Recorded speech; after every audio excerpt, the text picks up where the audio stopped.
Hogwarts Legacy is less than 24 hours from full release on console and PC, but before you dive on into the adventure, it's time to share my honest review of Hogwarts Legacy, spoiler free.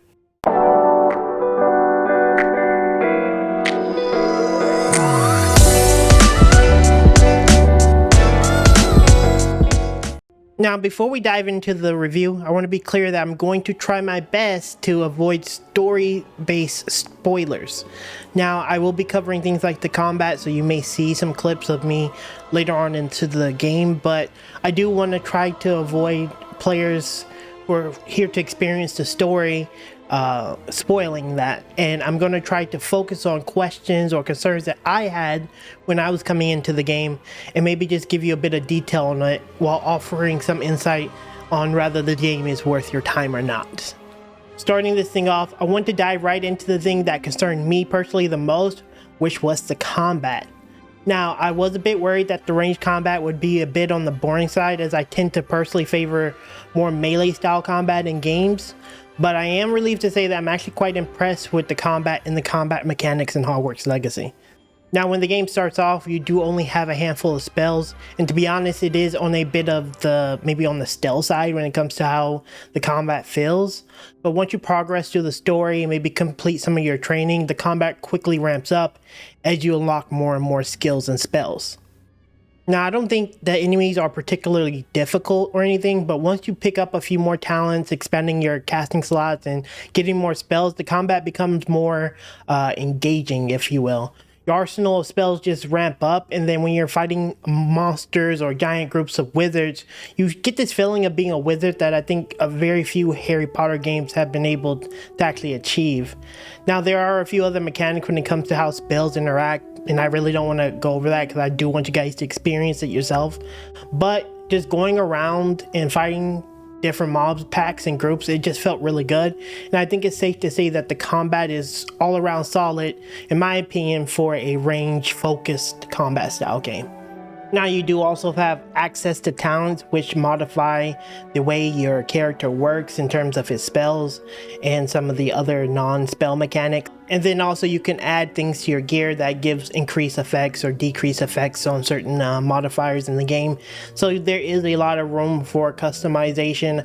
I'm not sure how in-depth it gets because I'm only I would say probably 70% through the game, but I will say overall I'm actually relatively satisfied with the combat. And I think for the average RPG player, I think there's going to be a little bit of grind that you can do to, you know, increase the way your character feel, and then you can play multiple play styles. So it's a really good, solid all-around combat system. The next thing I wanted to talk about was the exploration and the immersion. Now, I was a bit surprised to see the sheer scope and size of the map in Hogwarts Legacy, and I honestly came in with a really low expectation of the game. I'm not really a big fan of Harry Potter, but I wasn't really expecting much after taking a look at the map though.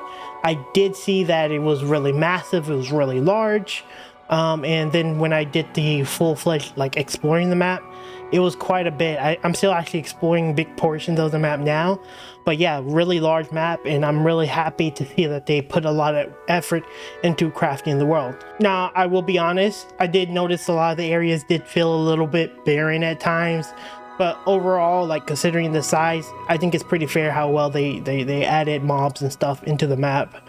But I did also want to mention the areas do feel like they could be for like potential content patches or DLCs, because the map is really large. I wouldn't say it's Elden Ring big, but it is a large map, probably one of the larger map games out there, so pretty insane.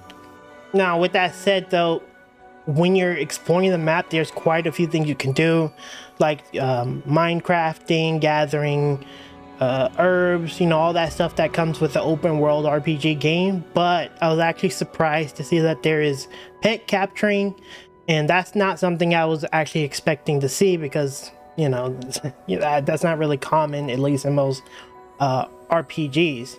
But the reason why I actually bring this up is because there's like a player housing system in the game where you can do farming, you can do like a proper pet breeding system, and that's pretty cool to be in the game. This wasn't like important to me or anything like that, but with the way the system is designed, you can actually put quite a few hours, in my opinion, to making like the most efficient base. I used to play games like Factoria and Ark Survival Evolved, so making a base and making it efficient is something I really like. And like I kind of had like pangs of, should I go out and farm so I can make my potion gathering system, my herb growing system, grow herbs faster, because you can do that, you can purchase stuff like that. And so for those people who are interested in like a player housing and breeding system, I think you're gonna have like quite a few hours playing it, and it's a pretty nice treat for those kind of players. Now, last thing I wanted to cover was the student life when you're playing the game. Now, back in the day, I remember playing Harry Potter. I think this was like 2004 as a kid. And when I played this game, I kind of felt like I was like playing that game again. Now, I'm not going to give you like a spill on how I feel like a kid again or anything like that. But honestly, it did felt cool because I felt like I was actually kind of going, I could like remember memories of playing those old Harry Potter games, and it felt kind of immersive in that way. It kind of felt pretty cool going into the different classes and learning different spells.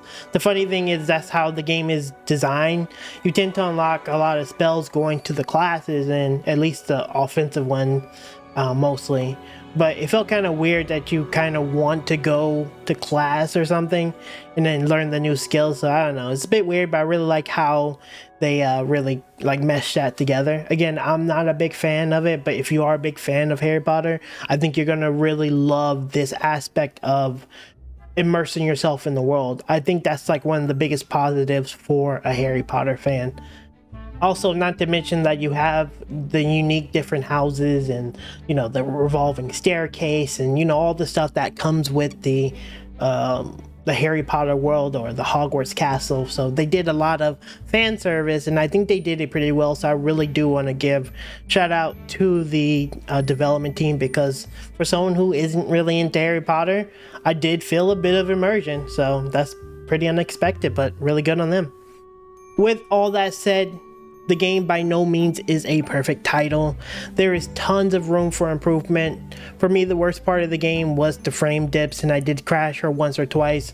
I do have a pretty higher end system. I have a 3080 Ti, so maybe some people with a lower system may have a harder time, but I can imagine a day one patch could probably solve most of this. I do want to say I did see some people talking about the game, how good it is or how it could be better, and while I do agree that the game could be absolutely better, I do want to point out this is kind of the first Hogwarts Legacy title in the series, and look how solid the game is.